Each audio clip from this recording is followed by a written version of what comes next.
Shalom Bapak Ibu, shalom semuanya. Judul renungan kita adalah orang besar dan kuat.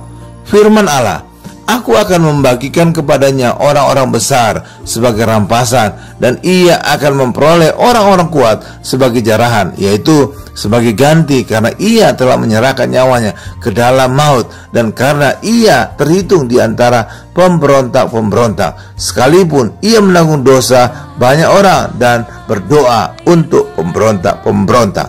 Yesaya 53 ayat 12. Ini bicara tentang Yesus, sedangkan orang-orang besar dan kuat itu adalah kita.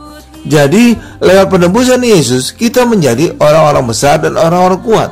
Apa buktinya di dalam perjanjian baru?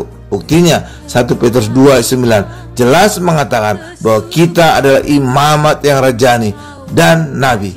Seringkali jabatan nabi itu dilupakan orang, padahal nabi itu ada secara tersamar karena disebutkan memberitakan perbuatan-perbuatan besar dari Allah. Itulah tugas kenabian orang Kristen.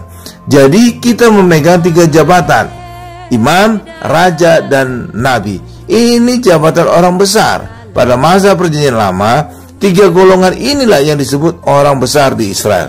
Dan luar biasanya, kita di dalam Yesus, ketiga jabatan ini kita pegang sekaligus.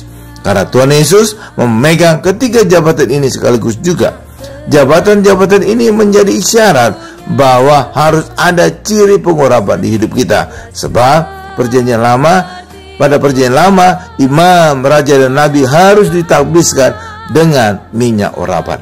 Dan karena kita imamat yang rajani dan nabi, maka pekerjaan-pekerjaan besar pasti kita lakukan. Karena orang besar pasti melakukan pekerjaan yang besar.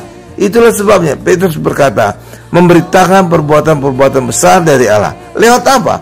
Lewat hidup kita. Karena kita adalah surat Kristus yang terbuka.